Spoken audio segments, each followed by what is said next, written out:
Hey, it's your guy Tyrrell back with the interviews. Napoli, Roma, one of the big matches in Serie A this weekend. Would Napoli be able to continue their amazing run in Serie A this season and move one step forward to the title? And how about Roma fighting for a top four spot, looking to secure it? What better way than to send a message to your rivals by beating Napoli at home? Would they do it? How would they do it? Don't worry, here at the interviews, we've got you covered. So on this edition of the interviews, I'm going to briefly break down Napoli against Roma.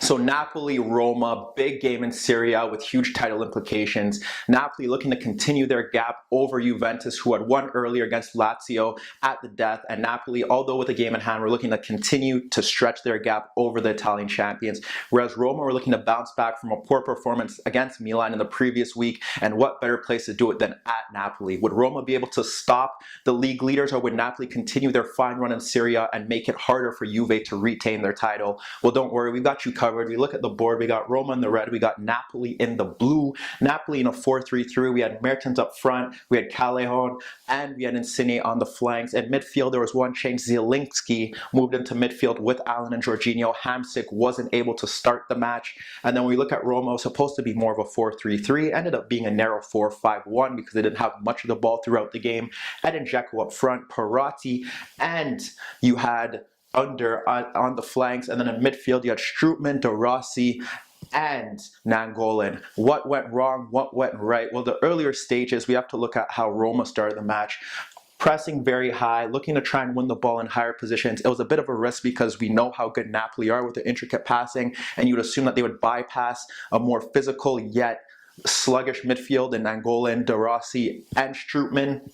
So that was a big key. And then the running in behind. We know Insigne and Mertens like to break off the high line and run in behind, and that was a big fear. But Roma actually created two chances. One led to a goal, and one should have led to another goal. We look at the few opening stages. We see Jorginho suffer through the pressure of Nainggolan, and it leads to Nainggolan clipping a ball into Perotti, who broke free into the box. He nodded his effort from point-blank range over the net. And then when you look at the goal, which was technically the equalizer, it was Jorginho and Insigne in midfield kind of squandering and not dealing with the press, and Strootman broke in. Roma had a nice passing combination going before Dzeko isolated Albiol at the far post and nodded a super header past Pepe Reina. But before that, Napoli obviously started the match well. Obviously, the pressure, they weren't able to deal with that pressure, but they grew into the game, and it was Roma who couldn't deal with the pressure after. How did Napoli do that? Well, we have to look at Jorginho because he was the key man in the first half, and Roma didn't know how to deal with him. It also didn't help that with Roma playing so narrow in midfield and keeping so tight with their midfield bank, Napoli weren't able to really get the passes off, the nice slick combinations that they usually do on a weekly basis here in this midfield area. And it also doesn't help that the fullbacks weren't getting forward. Perhaps Maurizio Sarri was wary that Roma could hit them on the counterattack like we've seen them do this season. So he kept the fullbacks back, and that meant that width was largely solely responsible for the wide players. They were responsible for providing the width, and that obviously was an issue. But what did we see from Napoli that was very good in the first half? One, Jorginho and Roma didn't know how to pick him up. You look at the first few minutes where he clips the ball over the defense, and Insigne just runs off Florenzi, who isn't a natural right back, breaks into the box, but Florenzi keeps up with them, and it forces a tame effort on goal that Alisson saves. And then we look at the opener, which stems from width. And obviously, if Roma are so tightly packed in here, they're going to need some width. And it was Zielinski.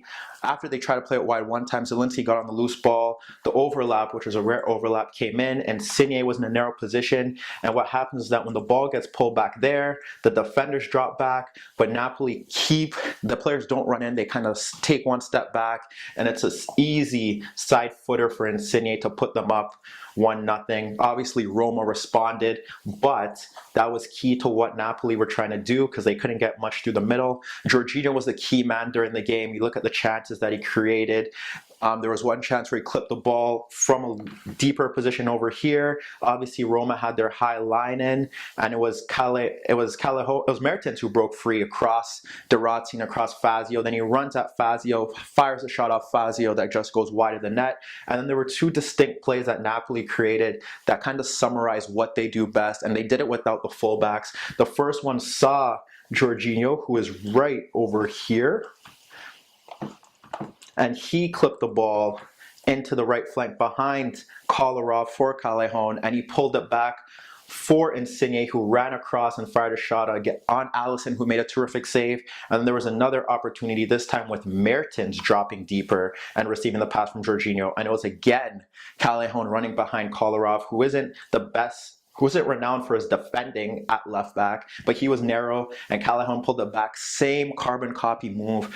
Insigne fires it on goal. Allison saves it. But that was the threat from Napoli in the first half, where Mertens was dropping deeper. He obviously was trying to get into the play. In the first 10 to 15 minutes, he had 2 chances where he probably should have scored, or probably should have at least forced Alisson's hand, didn't do that. And then Jorginho. So you have to think about how Roma were trying to combat with that. How do they do that? Well, initially what they wanted was, it looked like it was going to be Nangola against Zielinski, Strootman against Alan, and then Jorginho. But you don't want De Rossi pushing forward because he doesn't have the legs to really do that. So what they were doing was, first Strootman was following him, and they're keeping more of a midfield bank there and trying to shut off the passing lanes in that aspect.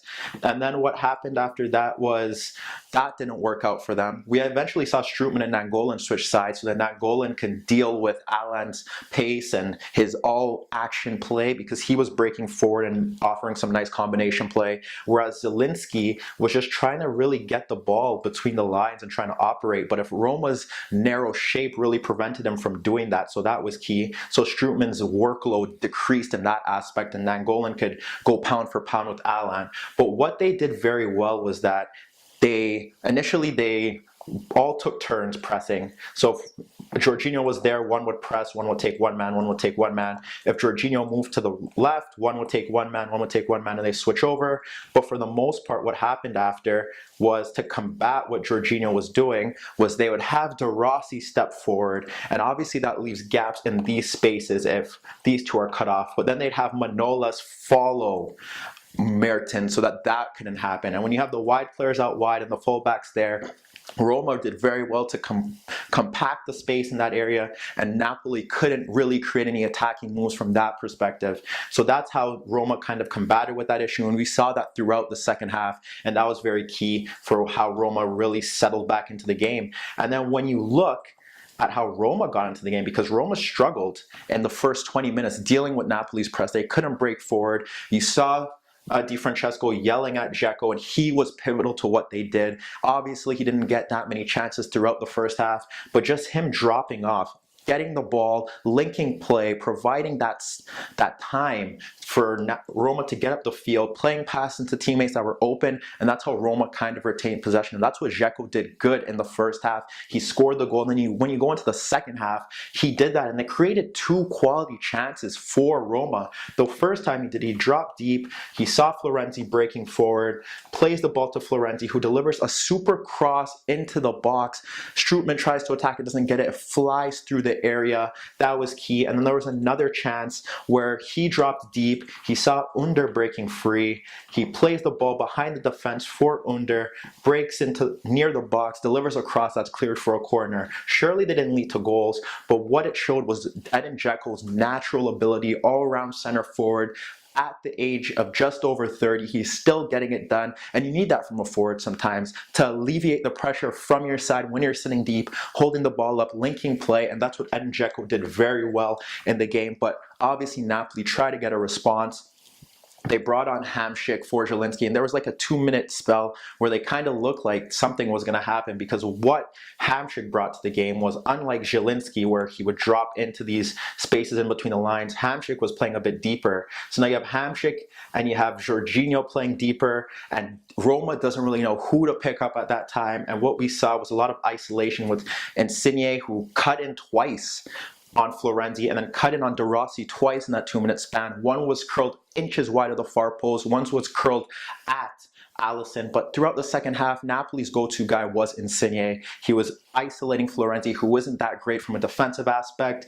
There was a chance where a ball was clipped over and he forced Alisson to a double save. He was constantly cutting in from the left. They couldn't stop him, they couldn't cope with him, but he was unable to get the job done. And what that led to was Roma getting an opportunity. And as the half wore on, and he was key in the final 2 goals, was Kolarov getting forward, because Kolarov got forward for the third goal where he got the ball, he was pushing forward down the left, picks out a great pass to Dzeko, who isolates his marker, cuts in a super finish. And then you look at the fourth goal, obviously it's poor from Florenzi, and what happens is that Kolarov crossed to the box, Florenzi instantly guides it back into the path of Perotti. Perotti capitalizes. It's 4-1.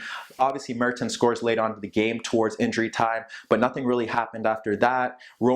Napoli tried to bring on Milic, and they changed to more of a 4-2-3-1. That didn't really change much in terms of the shape and the pattern of the game. Roma were comfortable at 4-1. And when you look at the goals that they scored, it stems from the individual brilliance of Dzeko, and it showed throughout his finishing and his work without the ball back to goal that he's an all-round top center forward, and that was very key. It stemmed from the fact that they negated the threat of Jorginho, who was very quiet in the second half and started the first half very well, and the fact that for what Insigne did down the left and isolating Florenzi, his shooting boots weren't on and he didn't get the job done. This doesn't end the title race, obviously, but it puts Napoli in a hole where now they really have to win most of their games, and applies the pressure. The job doesn't change, but it sets them back, especially if Juve win that game in hand, whereas Roma, this is a positive win for them, especially with that second leg against Shakhtar in the Champions League, and they'll be looking to build on this and trying to fine-tune, especially the first half where they kind of struggle with their midfield shape,